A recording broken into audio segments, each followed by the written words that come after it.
y'all? We back live with Grade A, episode 20. It's your girl Ayana, Songstress. I'm gonna start the show off just straight up with the tragic deaths that have occurred so far. There was the young guy Jimmy Wapo and the rapper XXXTentacion, excuse me, and both of them were tragically killed this past Monday, and ironically both were killed in the same way.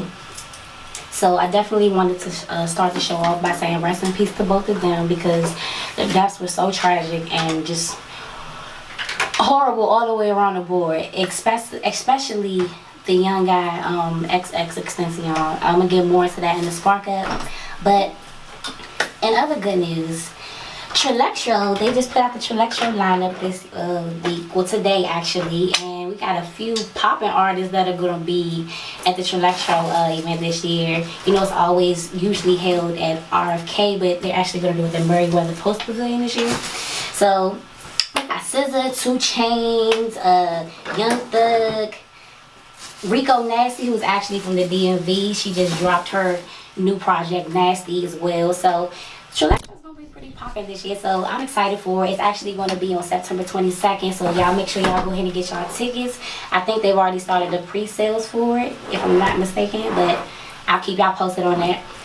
Also, another artist that just released, is about to release a new project is Drake.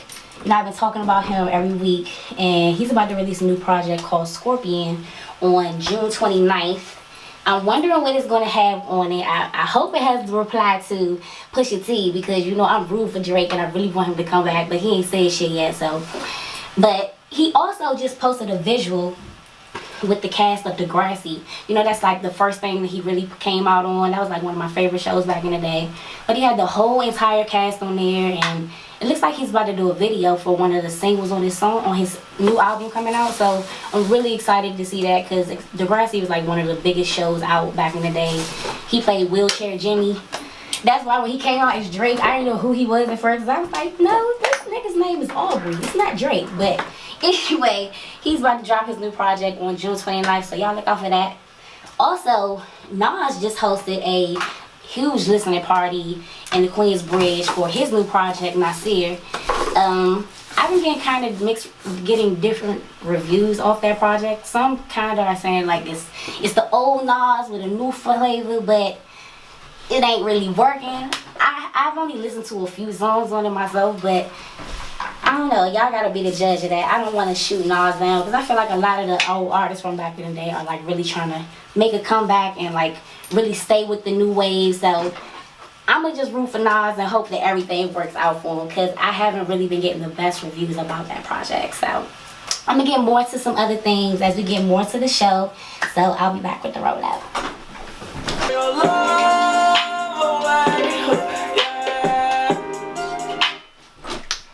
We back, y'all, with the roll up. So popping off, Cardi B and Offset, they just well, actually somebody leaked the cover of their Rolling Stone cover that's supposed to come out in July, and it was actually supposed to be in gray and everything, but Cardi was kind of upset about it, but she still posted the whole cover like just in time for Father's Day, and it was like the cutest little post ever. Her and Offset, you know, they doing their whole little hip-hop love thing. I really thought at first, like, I ain't gonna lie, I thought at first like their little love story was like just a whole hype game, but they still going strong, and I'm really happy for that, because I really thought it was just some like big publicity stunt, just because, you know, they was rolling around together and doing a lot of music and shit. So that's good to see that they're still going strong, especially with the new baby coming. So shout out to them. Also, today is Juneteenth, so happy Juneteenth. For people who do not know what that is, Juneteenth actually is a holiday which blacks celebrate being free, basically being free. That's what it's for. And today we celebrate that basically on every June 19th, and today is Juneteenth, so I definitely had to do a shout out for that. So also, Idris Elba and his fiance. Idris Elba is probably like one of my man crush Mondays like all the time. I kind of got a little thing for older guys, and I think Idris Elba is probably the reason why. But the one thing I like about Idris Elba is I feel like he really like gets like the modern day girl, like a girl that's like really natural, like somebody you just see every day. His fiance now is Serena Howry. She is very pretty, very, very natural. That's what I'll say. And if you've seen the pictures, well, you'll see them. When you see the pictures of her and him on this yacht, like, baby's body is banging. Like, she didn't care about none of the cellulite or none of that. It didn't even look bad. I'm not speaking on it to throw shade. I'm speaking on it to say that natural is better. Natural looks really good, and they looked really good on that yacht. So I definitely wanted to shout them out, even though I was hating on their relationship at first, because you know I got a thing for him, but whatever. Also, Tupac's birthday was June 16th. Definitely got to give him a shout out. He would have been 47. I didn't even realize that he would have been that old. I just always got in my mind that Tupac is like 21, 22. So like youngy shit. So yeah, it's crazy that he's 47. I was just talking about Jay-Z too. Jay-Z's like almost 50. I didn't realize that these niggas was that old. In our heads forever, they're like 30, you know, late 30s. Jay-Z's been 40 in my head forever. So definitely it's kind of a shock to say that he would have been 47 if he was alive. And I also want to speak on Tupac too as well, because I feel like with the death of XXXTentacion, I feel like he's kind of like the modern Tupac. Like, and I speak on that more in the Spark Up, but like I feel like the way that they died, the way that they left us, it's kind of in the same way. So it's weird. Happy birthday to Tupac. Black China and YB and Almighty J apparently have broken up. That's if anybody cared. I always wanted to talk on that because I just think that relationship was ridiculous. The boy is like 19 and Black China I think is like 30-some years old. But nevertheless, they broke up. He made a post today about, well, basically adding her on the post as well, saying that they broke up. And you know, allegedly she had been pregnant, and she posted a video on Snapchat the other day showing that clearly she's not pregnant. So maybe that's why they broke up. Maybe he's mad that she said it, put it out there like that. Who knows? But they're not together anymore, so yeah. But when I come back in the Spark Up, I'm gonna talk more about, you know, the tragic deaths of Jimmy Wapo and XXXTentacion. So I'll be back. So we're back with the Spark Up, and jumping right on into the tragic deaths of Jimmy Wapo and XXXTentacion. Jimmy Wapo actually was killed in Pittsburgh. He was killed in a drive-by in Pittsburgh, and it was confirmed by his manager via Twitter on Monday that he was killed literally like hours before XXXTentacion was killed. And it's just ironic that they both died the same way, because X apparently was in a motorcycle shop, and he was shopping for motorcycles or whatever, and he was just in there casually. Like, they had pictures of him up in there chilling, like, you know, looking around, shopping and all that before everything happened. And you know, as he was leaving, he was pulling out, and a black SUV pulled up. Two men jumped out of the truck, shot him, and stole his Louis Vuitton bag as well. Not only did no one actually help him after, you know, everything had happened, people actually proceeded to videotape the actual death, the actual, you know, body of X. And even myself, after seeing the video, I had seen it like go viral everywhere, because it literally, as soon as it was posted by one, like, it was everywhere. I seen it on World Star myself and actually reposted it.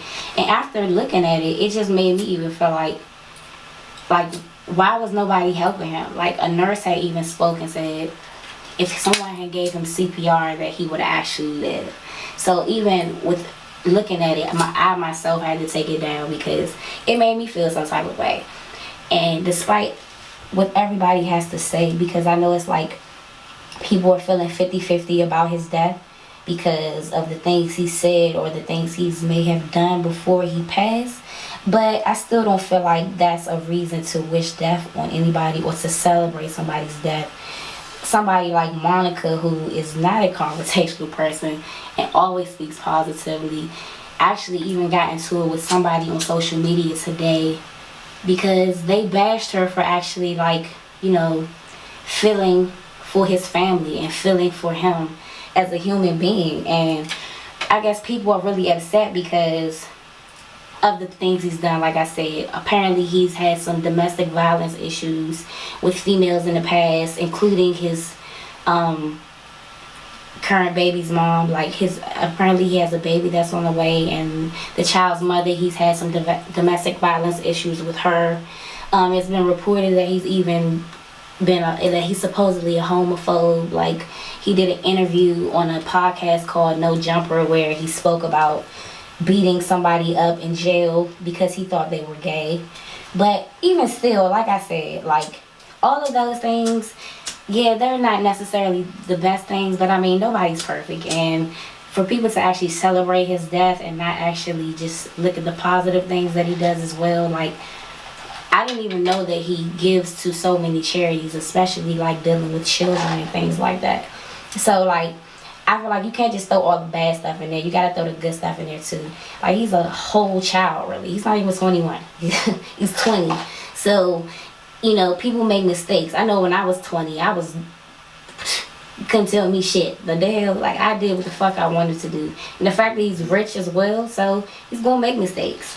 But everybody, like I said, it's been a 50-50 thing because he's had a lot of love as well. He has a lot of celebrities that have given him shout outs, like Lil Pump, Kanye West, P. Diddy, Tory Lanez, the girl Lil Tay. Like, the list just goes on. Like, he's been getting endless love as well.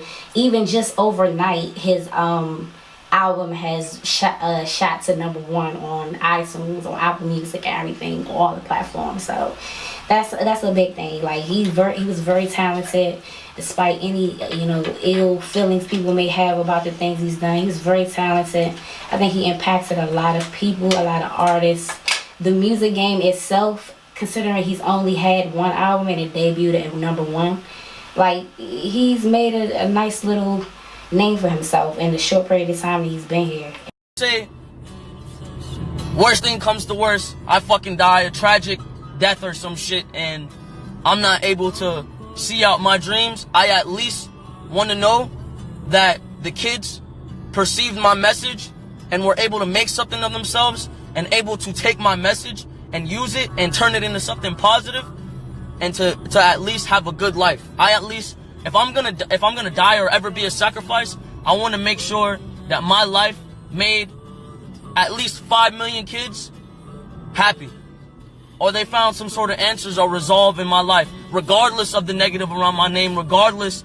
And that's kind of why I say I feel like him and Tupac's deaths are kind of like one and the same almost. Like, I don't feel like he gives the same messages that Tupac gives, but the way that he died, the way that he passed, so young, so talented, very controversial, like, you know, just kind of always in the media for the negative things, and they don't like to speak on the positive things.